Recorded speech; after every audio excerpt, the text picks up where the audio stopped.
സുഹൃത്തുക്കളെ, ആരിസ് ആരിസ് വൈത്തിരിയാണേ. ഞാൻ ഇപ്പോൾ നിൽക്കുന്നത് കള്ളാടി തുരങ്കവാദൻ്റെ ആ ഇടിഞ്ഞ സ്ഥലത്താണ് കണ്ടോ.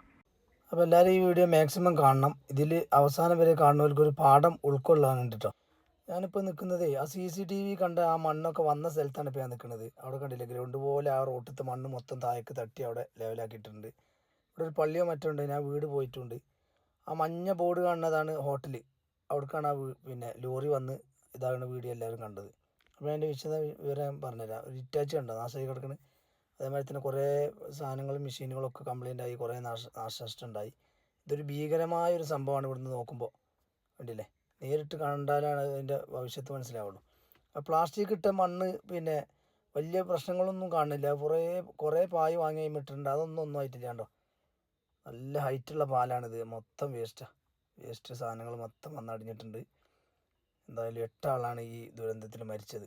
ഈ വീഡിയോ നിങ്ങളുടെ മുന്നിൽ എത്തിക്കാൻ കാരണം നേപ്പാളിൽ ഇപ്പോൾ ഒരു മിന്നൽ പ്രളയം നടന്നിട്ടുണ്ട്. അതിൽ കുറേ നിരപരാധികൾ മരിച്ചു എന്നാണ് നമ്മൾ ന്യൂസിലും കേൾക്കാനും കാണാനും ഒക്കെ കഴിഞ്ഞിട്ടുള്ളത്. അപ്പോൾ അങ്ങനത്തെ സിറ്റുവേഷനിലൊക്കെ എല്ലാവരും ഇതേപോലെ അപകടങ്ങളൊക്കെ പ്രതീക്ഷിക്കണം. ആ മല പോലെ കൂട്ടിയിട്ട് ആ പ്ലാസ്റ്റിക് കണ്ടില്ലേ, അതൊന്നും വലിയ പ്രശ്നമൊന്നും ആയിട്ട് തോന്നുന്നില്ല. പിന്നെ അതിൻ്റെ ഇപ്പുറത്താണ് ഈ ഒരു പുതിയ പാറ കാണുന്ന അവിടെ നിന്ന് ഇങ്ങോട്ടാണ് മണ്ണ് വന്നിടിഞ്ഞിട്ടുള്ളത്. ഈ സിമെൻറ്റ് പോലെ ഇതാക്കി വെച്ചൊക്കെ മൊത്തം പൊളിഞ്ഞാഴ്ച നമുക്ക് കാണാം. ഈ പാലത്തിൻ്റെ ഇടിഞ്ഞപ്പോഴുള്ള അപകടം നടന്നപ്പോഴുള്ള ആ ഒരു സംഭവം രണ്ടാമത് വാർത്തൊക്കെ ശരിയായിട്ടുണ്ട്. പെട്ടെന്ന് അതിൻ്റെ കൈവരിയൊക്കെ വാർത്ത് സെറ്റാക്കിയിട്ടുണ്ട്. അപ്പോൾ ഈ ഞങ്ങൾ രണ്ടാളും നടന്ന് വരുന്ന ഈ സ്ഥലത്തു നിന്നാണ് ആ ലോറി കണ്ടോ, റോട്ടിലൊക്കെ പാടുകളൊക്കെ അവിടുന്ന് വന്ന ആ സംഭവം എങ്ങനെയാണെന്ന് വിശദമായി പറഞ്ഞുതരാം. ഈ ഒരു ദുരന്തത്തിൽ ജീവൻ പൊലിഞ്ഞ 8 പേരെയും വൈത്തിരി ഹോസ്പിറ്റലിലേക്ക് കൊണ്ടുവന്ന ഞങ്ങളൊക്കെ അവിടെ ഉണ്ടായിരുന്നു. അപ്പോൾ അവസാനം മരിച്ച വിക്രം റാണ എന്ന് പറഞ്ഞ ആൾ എങ്ങനെയാണ് മരണപ്പെട്ടത്, മരണത്തിലേക്ക് എങ്ങനെ പോയതെന്നാണ് ഞാൻ ഈ വീഡിയോയിൽ നിങ്ങൾക്ക് പറഞ്ഞുതരാൻ പോകുന്നത് കേട്ടോ. ഞാൻ ഇന്നാണ് അതുവഴി പിന്നെ പോയത്. ഒരു ദുരന്തം നടന്നതിന് ശേഷം ഞങ്ങൾ ഈ ബോഡി കൊണ്ടുവരുമ്പോഴൊക്കെ വൈത്തിരി മോർച്ചറിയിലും ഹോസ്പിറ്റലിലൊക്കെ ആയിരുന്നു. അപ്പോൾ ഈ ഒരു സംഭവം ഞാൻ പറഞ്ഞുതരാം. ഇപ്പോൾ CCTV വെച്ച അതേ സ്ഥലത്താണ് എൻ്റെ ക്യാമറ ഉള്ളത്. ഇങ്ങനെ ഒരു സംഭവം നടന്നുകൊണ്ടിരിക്കുമ്പോൾ ഈ വിക്രം സിംഗ് റാണ എന്ന് പറഞ്ഞ ആൾ ചായ കുടിച്ചുകൊണ്ടിരിക്കുമ്പോൾ അങ്ങോട്ട് മനഃപൂർവ്വം പോയതാണ്. ഇവിടെ നിൽക്കുന്ന ആൾ അങ്ങോട്ട് മരണത്തിലേക്ക് പോയതാണ്. അതിൻ്റെ വിശദമായിട്ട് ഞാൻ പറഞ്ഞുതരാം. ആ ഒരു ചുവന്ന ആ ഒരു ഭാഗത്തു നിന്നാണ് മണ്ണൊന്നായിട്ട് വന്നത്. ഭയങ്കര ഭീകരാവസ്ഥയാണ്.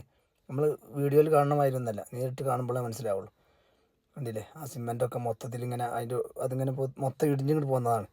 അപ്പോൾ എല്ലാവരും കണ്ടതാണല്ലോ. അപ്പോൾ അതിൻ്റെ വിശദമായിട്ട് ആ വിക്രം സിംഗ് റാണ അവിടുന്ന് ഭക്ഷണം കഴിച്ചതും എങ്ങനെ പോയതെന്നും എങ്ങനെ പറഞ്ഞൊക്കെ വിശദമായി പറഞ്ഞുതരാം. ആ പായൊക്കെ കണ്ടില്ലേ, മണ്ണ് നന്നായിട്ട് മൂടി വെച്ചിട്ട് എന്തൊരവസ്ഥയാണ് കണ്ടോ. ആ ബസ്സാണിത്. ആ വീഡിയോയിൽ ശരിക്കും കാണുന്നുണ്ട്. എന്നാൽ ബസ് മറിഞ്ഞു പോയ ചാടുന്നത്, അത് മൊത്തം ടോട്ടൽ ലോസ് ആയി പോയി എന്നുള്ളതാണ്. അപ്പോൾ ഇതുപോലൊരു സിറ്റുവേഷൻ ഇനി ഉണ്ടാകുകയാണെങ്കിൽ എല്ലാവരും ശ്രദ്ധിക്കുക. അതായത് അപകടം മുൻകൂട്ടി കാണുക. അപ്പോൾ അപകടം നടന്നിട്ട് ഏകദേശം ഒരു മാസത്തോളമായില്ലേ. അപ്പോൾ ഞാൻ അവിടെ പോയി ഇന്നാട്ടോ ആ വിവരങ്ങളൊക്കെ അറിഞ്ഞത്. അപ്പോൾ അതുകൊണ്ട് നിങ്ങൾക്ക് അറിയാത്ത ആളുകൾക്ക്, അറിഞ്ഞ ആളുകൾക്ക് ഇത് സ്കിപ്പ് ചെയ്ത് പോവാം, അല്ലാത്തവർക്ക് വീഡിയോ ഫുള്ളായിട്ട് കാണാം. അപ്പോൾ ഈ വിക്രം സിംഗ് റാണ, അതായത് 8ാമത്തെ ബോഡി കിട്ടിയ ആ ഒരു വിക്രം സിംഗ് റാണ ആ തൊട്ടടുത്ത ഹോട്ടലിൽ, ആ CCTV ഉള്ള ആ ഹോട്ടലിലേക്ക് വന്ന് പൊറാട്ടക്ക് ഓർഡർ ചെയ്തു. അങ്ങനെ ആ ആൾ പിന്നെ ആ നീല കോട്ടിട്ടത് അയാളൊരു ശിഷ്യനെ, പിന്നെ ഒരു ഹെൽപ്പർ എന്തോ ആണ്, അയാളൊരു ഉദ്യോഗസ്ഥനാണ്. അപ്പോൾ പൊറോട്ട കണ്ടോ, പൊറോട്ട ഇങ്ങനെ കഴിച്ചുകൊണ്ടിരിക്കുകയാണ്. ഒരു പൊറോട്ട ഇങ്ങനെ കാലി പൊറോട്ട, അതായത് അവിടെ അപകടം നടന്നുകൊണ്ട് പെരുമായ പെയ്യുമ്പോൾ ചെറിയ ഇടിച്ചിലും ഇളക്കങ്ങളൊക്കെ ഉണ്ട്. അയാളിങ്ങനെ നോക്കുകയാണ് കണ്ടോ. അപ്പോൾ അയാളെ ആ സഹായി എന്ന് പറഞ്ഞ ആ വ്യക്തി പിന്നെ വന്ന് വിളിച്ചു, സാറേ ഇടിഞ്ഞുകൊണ്ടിരിക്കുന്നുണ്ടെന്ന്. അപ്പോൾ അയാൾ ആ കുടിച്ച് വെച്ച ആ ചായ ഉണ്ടല്ലോ, അതും കൂടി ആ ഒരു കഷ്ണം പൊറാട്ടയും കൂടി അയാൾ എടുത്ത് തിന്നു എന്നുള്ളതാണ്. ഒരു മുറുക്ക് ചായ ഉള്ളത് അതും കൂടി കുടിച്ച് അയാൾ പെട്ടെന്ന് പോയി നോക്കുകയാണ്. അയാൾ പിന്നെ അങ്ങോട്ട് പോയിട്ടില്ലെങ്കിൽ അയാൾ ജീവൻ ഇന്നും ബാക്കിയായിരുന്നു. കുട അവിടെ വെച്ച് മറന്നതല്ല, അയാൾ കൈ കഴുകാൻ പോയതാണ്. അപ്പോഴത്തേക്കും കൈ കഴുകിയ കുട എടുത്തുകൊണ്ട് അയാൾ കുട ചൂടി പെട്ടെന്ന് പുറത്തിറങ്ങി. ഞാൻ കാണിച്ചു തരാം. കണ്ടോ, മരണത്തിലേക്കുള്ള ആ യാത്രയാണ് അയാൾ നടത്തുന്നത്. നോക്കൂ നിങ്ങൾ, അയാൾക്ക് അവിടെ നിന്നാൽ മതി, ദൂരെ നിന്ന് നോക്കിയാൽ മതി. ഇടിച്ചിലേതായാലും ഇടിയും കണ്ടോ. അതാ പോണ അയാൾ അങ്ങോട്ട് പോയി, ദൂരെ പോയി കണ്ടോ. കുട ചൂടി ആ ലോറിൻ്റെ അപ്പുറത്തേക്ക് പോയി. ആദ്യം ഒരു വട്ടം ലോറി ഇടിച്ചിട്ട് കണ്ടിട്ട് ആ ലോറി റിവേഴ്സ് വന്നിരുന്നു. അപ്പോഴാണ് ഇയാൾ ഇവിടെ നിന്ന് ഇറങ്ങണത്. നോക്കൂ, പെരും മഴയാണ്. അയാൾ ആ കുടയും ചൂടി അവിടെ പോയി കണ്ടോ. ആ ടാങ്കർ ലോറി റിവേഴ്സ് വരികയാണ്. ഈ അവിടെ കഴുകിക്കൊണ്ടിരിക്കുകയാണോ, വെള്ളം ഇങ്ങനെ വരുന്നുണ്ട് അതിൻ്റെ വേക്കുന്നത്, കഴുകിക്കൊണ്ടിരിക്കുകയാണോ എന്താണെന്നറിയില്ല. അപ്പോൾ ഇതിന് ഒച്ച കേട്ടു എന്ന് പറഞ്ഞപ്പോൾ ഇതിന് എല്ലാവരും കൂടി ഓടിക്കൊണ്ടിരിക്കുക കേട്ടോ. ആ വിക്രം സിംഗ് റാണ എന്ന് പറഞ്ഞ ആൾ ആ പിന്നെ ലോറിൻ്റെ മുന്നിൽ പോയി. എന്തായാലും അയാളെ സമയം അടുത്തിട്ടുണ്ടാവും. ഈ ദമ്പതികൾ കണ്ടില്ലേ, ഈ വീഡിയോ ആണ് എല്ലാവരും ലോകം മൊത്തം കണ്ടത്. അപ്പോൾ ഈ വീഡിയോ കാണാത്തവർക്ക് ഇതിൻ്റെ വിശദമായിട്ടൊന്ന് കാണിച്ചു തന്നു മാത്രം. അപ്പോൾ രാത്രി കാലങ്ങളിൽ ഇതേമാതിരി ദുരന്തങ്ങൾ ഉണ്ടാകാൻ സാധ്യത ഉണ്ടെന്ന് ഉദ്യോഗസ്ഥന്മാർ നമ്മളെ വീട്ടിലൊക്കെ വന്ന് അറിയിച്ചു കഴിഞ്ഞാൽ ഉടനെ സുരക്ഷിത സ്ഥാനത്തേക്ക് മാറാൻ നമ്മൾ ബാധ്യസ്ഥരാകണം.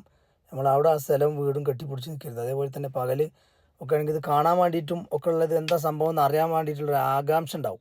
എന്ത് സംഭവിച്ചാലും നമുക്ക് ഓടിക്കളയാം. ഇനിയിപ്പോൾ ആന ഇടഞ്ഞു നിൽക്കുകയാണെങ്കിലും നമുക്ക് ഓടാനുള്ള കഴിവുണ്ട് എന്നൊക്കെ വിചാരിച്ചിട്ടൊരു ഓട്ടം കാര്യങ്ങളൊക്കെ ഉണ്ട്.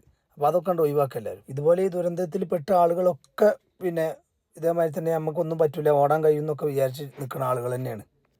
രാത്രി കാലങ്ങളിൽ ഉറങ്ങിക്കിടക്കുന്ന അബദ്ധത്തിൽ രാത്രി ഒട്ടപ്പാതിരക്കുള്ള സംഭവത്തിൽ മരിക്കാന്നല്ലാതെ ഇത് പകലുണ്ടാകുന്ന സംഭവമൊക്കെ ഒരുവിധമൊക്കെ മനഃപൂർവ്വം തന്നെയാണ്. അങ്ങോട്ട് നോക്കാൻ പോവുകയാണ്. കുറേ ആളുകൾ അങ്ങോട്ട് നോക്കി നന്നായിട്ട് വരുന്നൊന്നും പ്രതീക്ഷിക്കൂല. അപ്പോൾ എല്ലാവരും ഒന്ന് ശ്രദ്ധിക്കുക. ഓക്കെ, ഇപ്പോൾ കണ്ടില്ലേ, കാഴ്ചകളെ കണ്ടില്ല. അപ്പോൾ ഈ കള്ളാടി തുരങ്കപാതൻ്റെ വർക്ക് എത്രയും പെട്ടെന്ന് പുനരാരംഭിക്കട്ടെ എന്നുള്ളൊരു സമാധാനത്തിൽ നിൽക്കുക. കാരണം വയനാട് ജില്ലക്കാരെ ഒരു സ്വപ്നമാണ് കള്ളാടി തുരങ്കപാത. കണ്ടില്ലേ, റോഡൊക്കെ നല്ല വീതി കൂട്ടി നല്ല സൂപ്പറാക്കി വെച്ച് കണ്ട, സൈഡൊക്കെ കെട്ടി കണ്ടില്ലേ. പിന്നെ ഡ്രെയിനേജിൻ്റെ പണിയൊക്കെ ആദ്യം തന്നെ എടുത്തു വെച്ചാണ്. അപ്പോൾ അങ്ങനെ ഒരു സംഭവം അവിടെ ഉണ്ടായി എന്നുള്ളത് ഒഴിച്ചാൽ ബാക്കി പ്രശ്നങ്ങളൊന്നുമില്ല. ഏതായാലും പിന്നെ ഇങ്ങനൊരു അപകടം ഇല്ലാതിരിക്കട്ടെ.